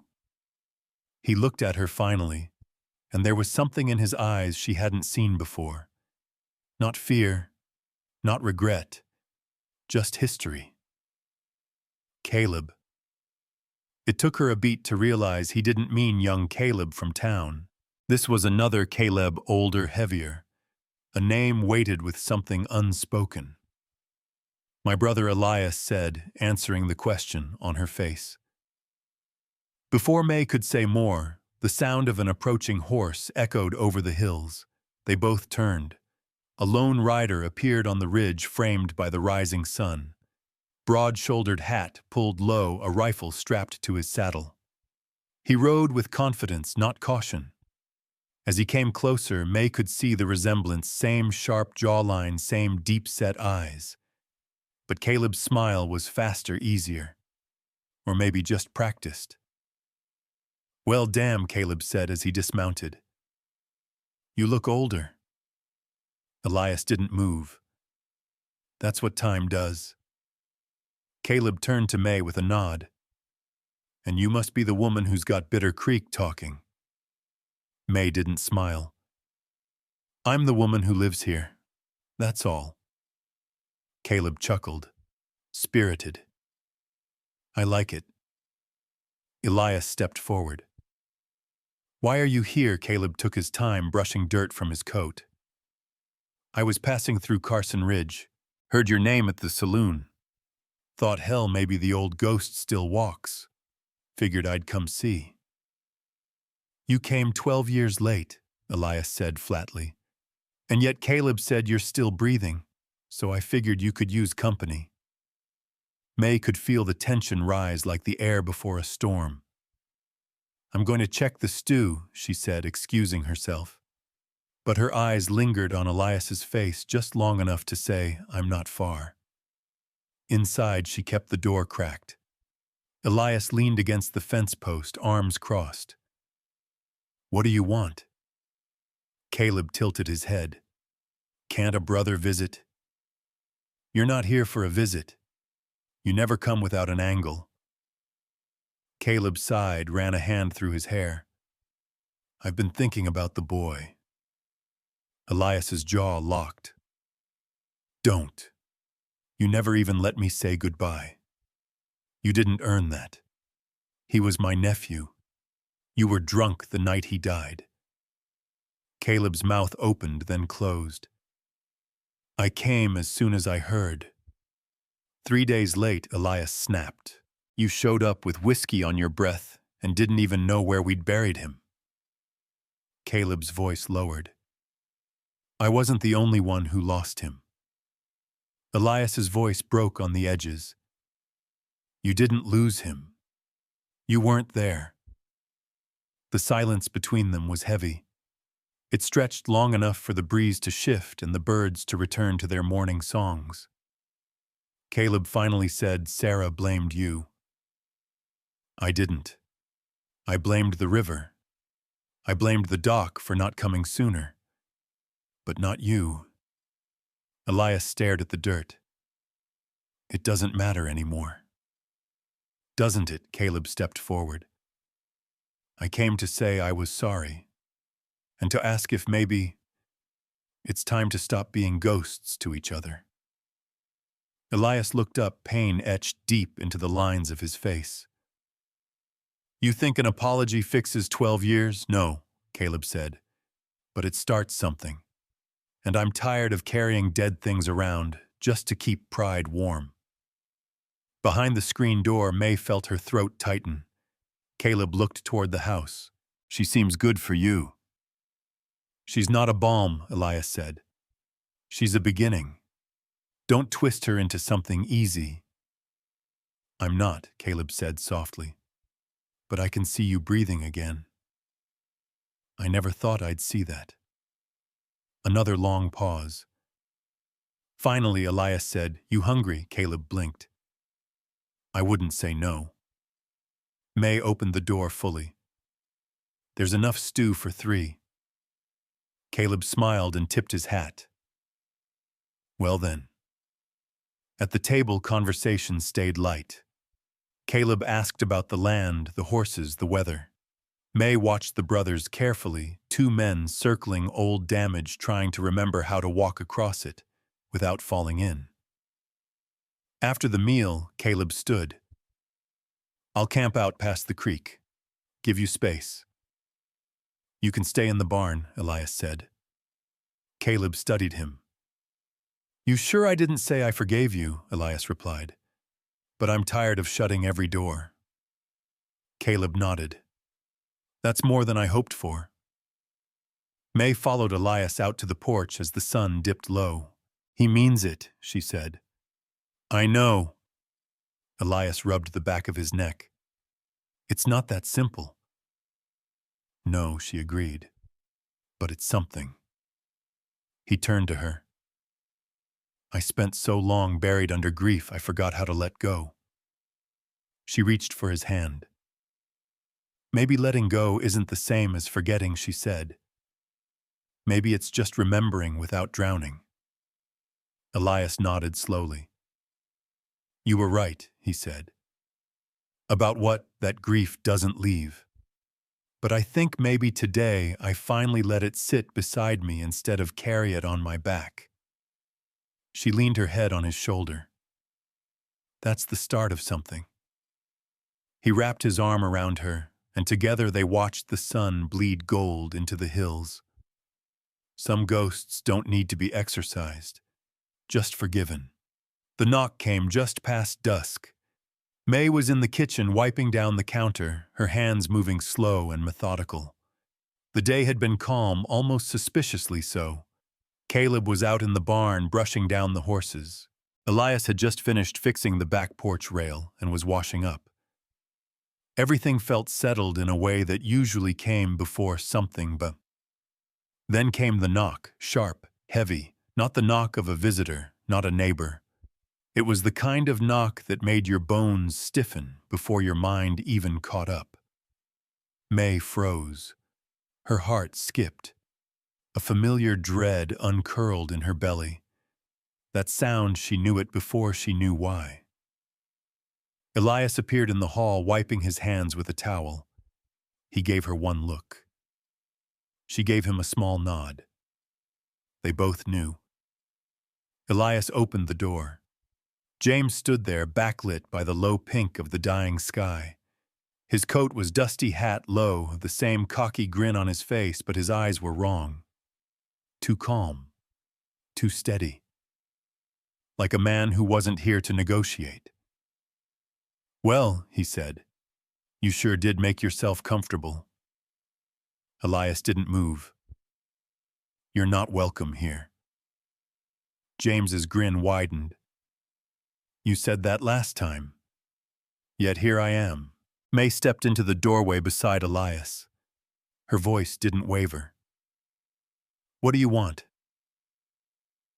"Just a word," James said. "No trouble. No guns. I just figured we ought to have ourselves a proper goodbye, seeing as you've moved on so fast." Elias kept himself between them. "Whatever you came to say, say it. Then leave." James leaned against the porch post, casual like he owned the place. "You always did know how to pick 'em, May. But this one." He jerked his chin at Elias. "This one looks like he thinks you're something worth keeping." Poor bastard. May didn't flinch. "I am something worth keeping." James turned his gaze to her fully. "That right? You forget who you were when I found you." "I remember too well," she said. "That's why I left." He laughed short and sharp. "You always did have a flair for drama. But I ain't here to argue. I'm here to collect what's mine." Elias stepped forward. "She's not yours." James's smile dropped. "She was." "Then you lost her," Elias said. "The day you raised your hand." James's face tightened. "You think you know her. You think one summer in a ranch house makes up for everything she's done." May's voice cut in cold and clear. "This is the last time you'll speak to me like that. You don't get to come back into my life and rewrite the ending." James stepped forward. Elias met him chest to chest. That's when Caleb stepped around the corner of the house, rifle cradled casually in his arms. "Evening," he said. "Problem here." James eyed the gun, then looked between the three of them. May could feel it, his pride choking him. He came here to break her down, to scare her into silence like the old days. But something was different now. She wasn't small anymore, and he could see it. "I'll leave," James said finally, voice low. "But we're not done." "Yes," May said. "We are." He stepped off the porch and back to his horse. He mounted slowly, not turning his back until the very last moment. May stood there until the sound of his hooves disappeared over the ridge. Back inside, the quiet hit her like a wave. She sank onto the edge of the couch, her legs weak. Elias knelt beside her. "You all right?" She nodded. "I didn't shake." "You did good." "I kept thinking," she said slowly, "about how I used to sit in silence so he wouldn't start. How I'd go cold just to keep the air calm. And now look at me. Talking back." Elias took her hand. "You're not the same woman." "I think I finally believe that." Caleb stuck his head in from the hall. "He's gonna stew. He'll come back with fire next time." May looked up. "Let him. I've stood in fire before." They ate dinner late that night, the three of them quiet but not tense, just tired, worn in the way people are after choosing not to run. Later, Elias poured 2 fingers of whiskey and handed one to May. They sat on the porch, lanterns, lit sky thick with stars. "I thought I'd have to leave again," she said, "to protect what we built here." "No," Elias said. That's what he wants. He wants you scared. I'm not, she whispered. Then we stay. Together. She leaned into him, let her head rest on his shoulder. You know what the worst part used to be, she asked. Not the bruises, not the silence. It was him convincing me I couldn't live without him, that I'd be nothing alone. You're not nothing, Elias said. You're everything. She exhaled. The ranch creaked.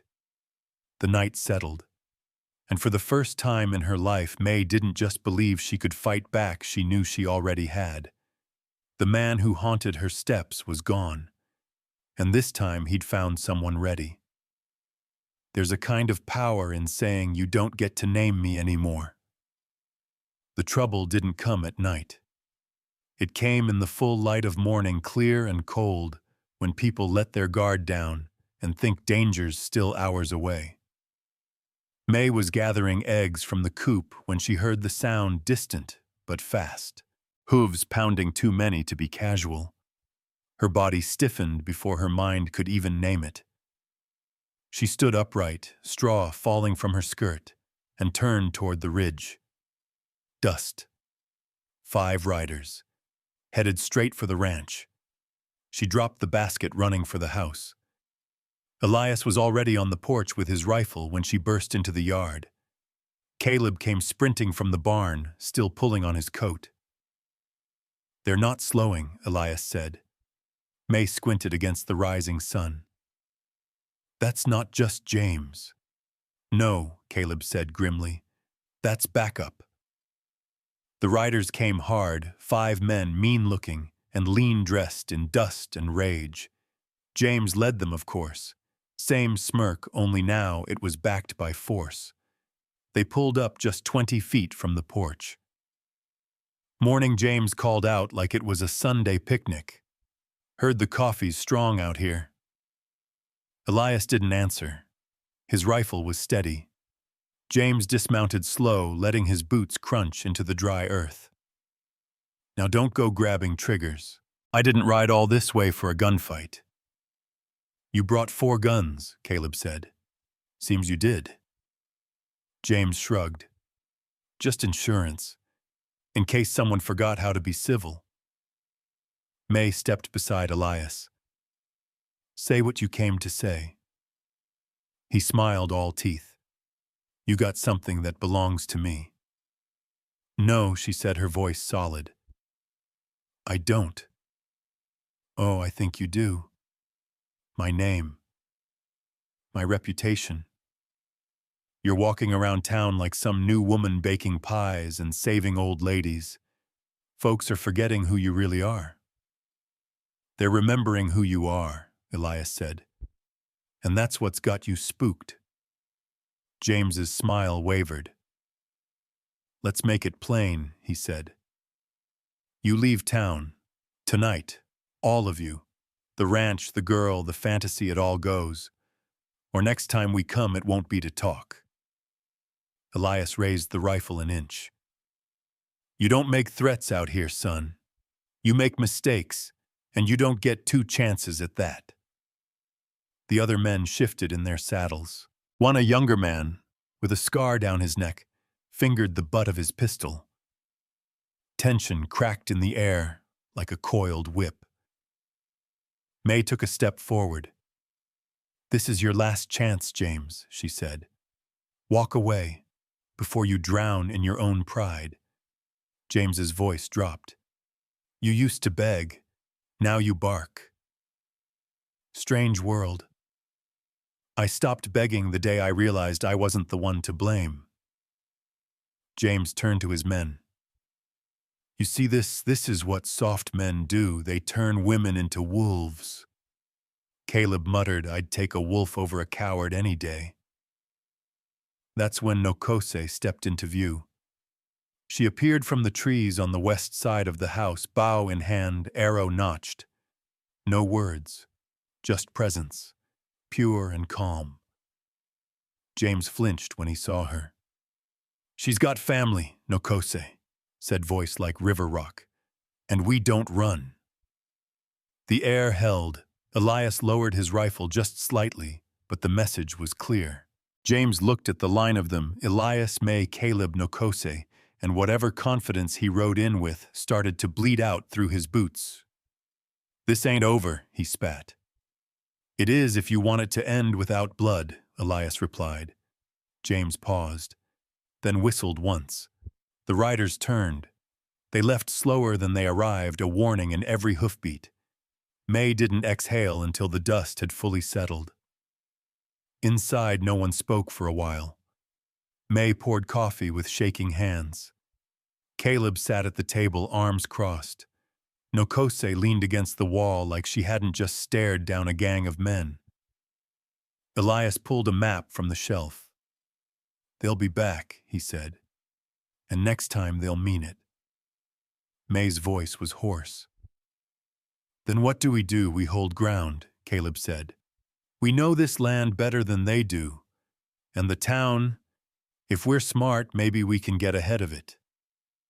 May looked up. "You think they'd side with us?" Elias hesitated. "Depends who's louder." Nokose finally spoke. "Then we make them listen." The next day, May rode into Bitter Creek with her chin high and her heart armored. She didn't go to the store.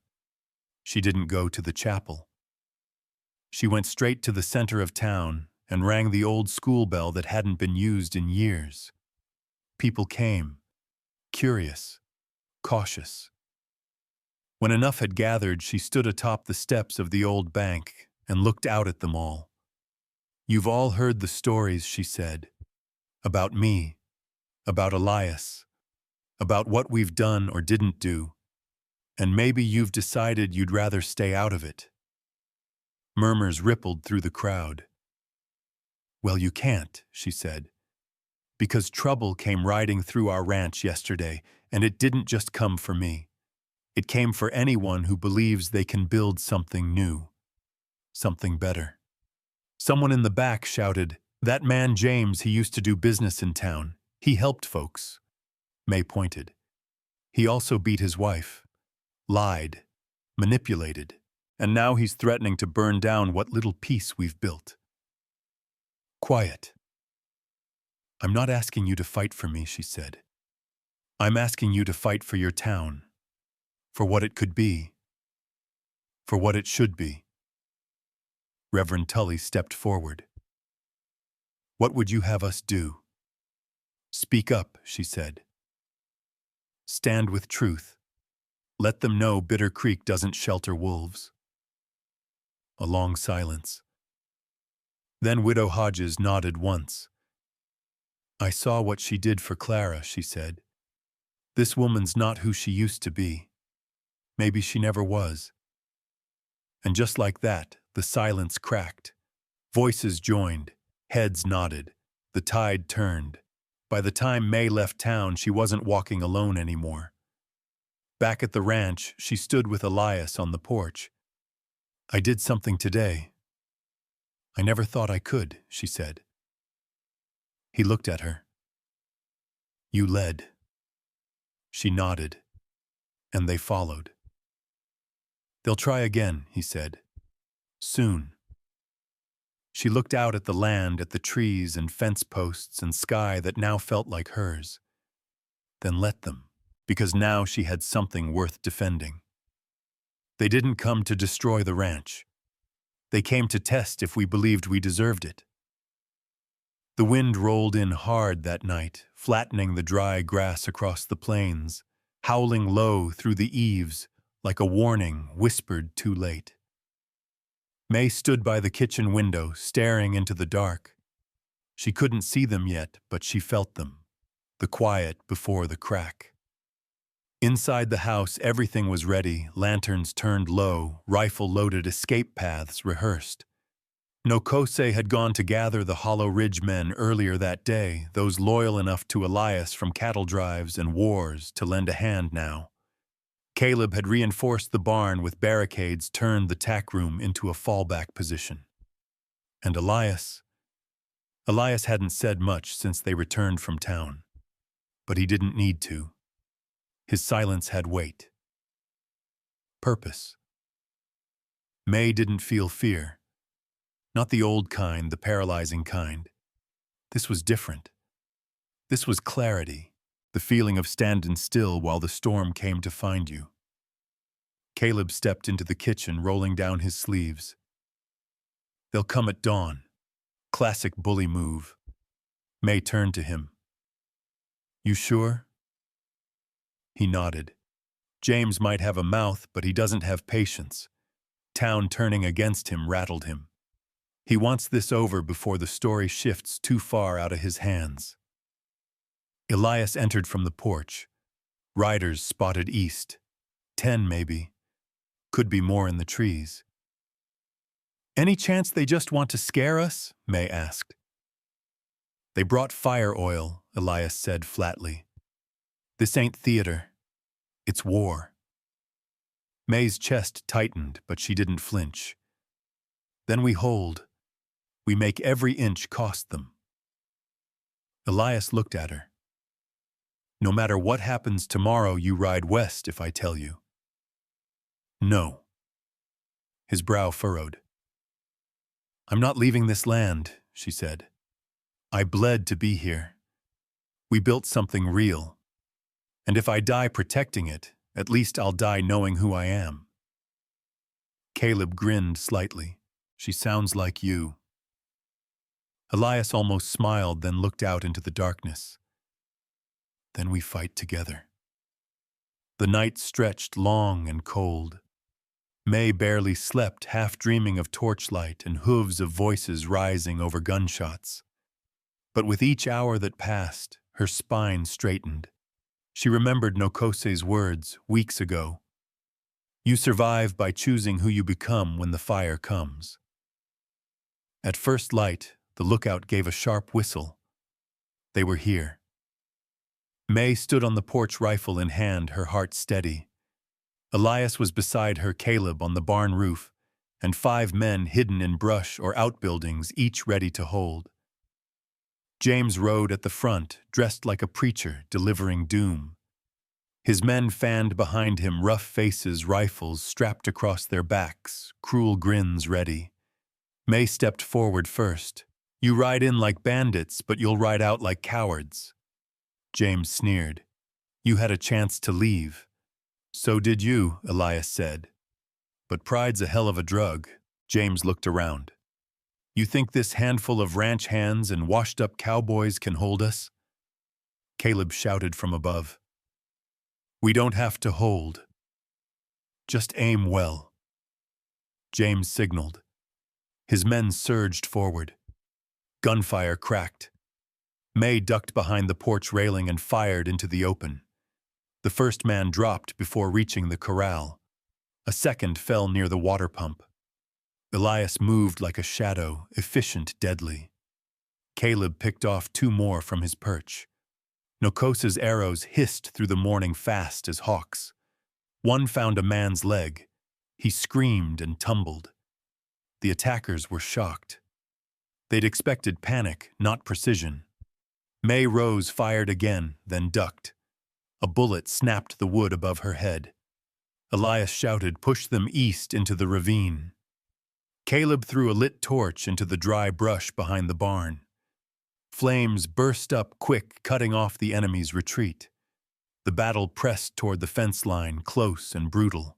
May heard Nokose cry out, then saw her stumble from the trees. Blood on her shoulder. May sprinted to her side, dragged her behind the wagon. You all right? Nokose gritted her teeth. Arrow clipped me. Keep fighting. May returned to the front. A man was charging with a hatchet.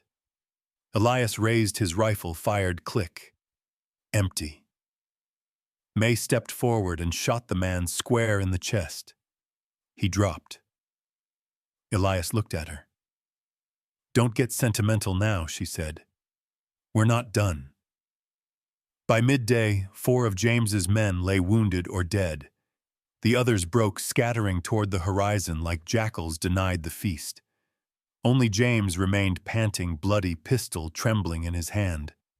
He backed up toward the barn, eyes darting. You think this ends here? May stepped forward slowly, rifle aimed. I know it does. James looked around. You're nothing. A mail-order mistake. A cast-off. You think any of this makes you whole? She leveled the rifle. No, but surviving you did. James raised his pistol too slow. Elias shot him once center mass. James dropped like a stone. Silence. Then birdsong. May knelt beside Nokose, who was pale but still breathing. Caleb limped in blood dripping from his thigh. Damn. That was biblical. They moved the wounded inside, buried the dead behind the barn. The sun was low by the time it was over. May sat beside the porch steps, hands shaking, then still. Elias joined her, passing a tin of water. You did it. We did it. She looked out over the land. It almost feels like we had to go through him to truly own this place. Elias nodded. Sometimes peace demands proof. She leaned her head on his shoulder. I'm not afraid anymore, she whispered. He's gone. Not just in body, but inside me. The echo's gone. You took back every piece he tried to own. I didn't just take it back, she said. I rebuilt it into something stronger. She looked up. Elias, yeah, she smiled. I'm not leaving. He smiled too. You never were. Freedom isn't given. It's earned inch by inch, scar by scar. The first snow came soft, steady, and sure. It drifted over the hills like a lullaby, quieting the land in a way nothing else could. Bitter Creek had gone still under the blanket of white fences, hidden roofs heavy, and every tree limb holding its breath. From the front porch of the ranch house, May stood watching the flakes settle across the field, where the east fence used to creak in the wind. It no longer creaked. Elias had fixed it last week with fresh timber and a patience that looked almost holy. He didn't say much while he worked, just whistled now and then low and tuneless, but the way he moved with care and quiet resolve made May feel like the land itself was healing one board at a time. Inside the house it was warm. Caleb was asleep in the rocker by the fire, mouth open slightly, a folded newspaper half slid from his lap. The embers in the hearth pulsed steady and red. The kettle hissed from the stove. May turned from the window and moved to the table where her journal lay open next to a stub of pencil. She stared at the page for a while before writing a single sentence: I no longer flinch when the wind changes. Elias entered through the back door, stamping snow from his boots. His cheeks were red from the cold, and his scarf was dusted white. He looked at her, eyes crinkling. Fence is holding. No new tracks. They're staying away. May gave a small nod. Good. They know now. They should have known a long time ago. He hung up his coat, then joined her at the table. They sat in comfortable silence, the kind that took months to build. Outside, the wind whispered through the trees, but it wasn't angry. Just tired. I've been thinking about building a new shed, Elias said eventually. One with real shelves. Maybe a spot for Caleb's pickles. May laughed. You're indulging his obsession. He's got a gift. If not with words, then with vinegar. They both smiled. A small thing, but it felt like sunlight. Later that day, Nokose arrived from Hollow Ridge. She'd promised to return before the winter fully claimed the land, and she was a woman who kept her promises. May met her in the yard with a long hug. Nokose's hair was tied back, her cloak stiff with frost, but her eyes were calm as ever. You look rested, Nokose said, studying her face.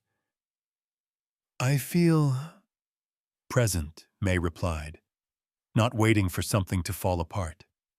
That's what peace looks like on you. Inside, they shared coffee by the fire.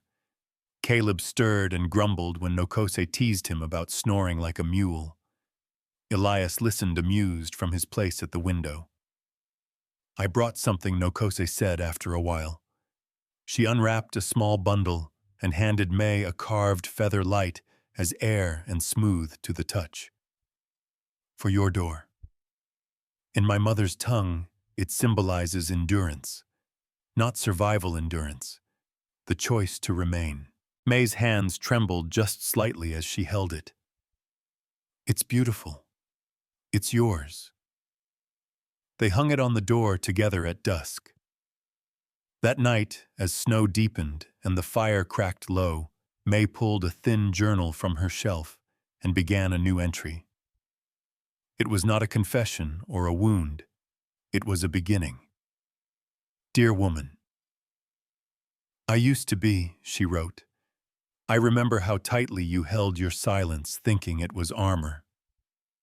I remember the nights you curled around nothing but your own heartbeat, praying no one would hear it break.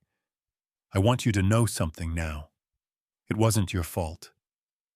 And you're allowed to stop running. She paused, then added, you're allowed to stay. By spring, the snow melted in slow trickles down the hills, filling the lowland creeks and pushing life back into the soil. May stood at the edge of the east field in muddy boots, cradling a bundle of wildflower seeds in one hand and Elias's hand in the other. They had decided without words that this season would be different, not just rebuilding, but expanding. A new garden, maybe a few goats. May had mentioned chickens again, and Elias hadn't protested this time. Caleb even drew up a diagram for a smokehouse. It was crude, lopsided, and entirely serious. May knelt in the soft earth and pressed her fingers deep into the mud. The cold wasn't sharp anymore. It felt alive. Elias knelt beside her. Never thought I'd watch you plant roots. May smiled. Neither did I. As they worked, she thought about James, not his violence, not his death, but his emptiness. How he'd spent so much time trying to own things he could never nurture. How terrified he'd been of anyone who dared live without his permission. She pitied him now. That was new. Back at the house, they hung fresh curtains. May painted the door blue. Caleb built crooked shelves in the pantry. Nokose returned with seeds from her village corn that twisted purple and gold. She stayed for a week, teaching May how to dry herbs and read weather by the clouds. They weren't just surviving. They were growing.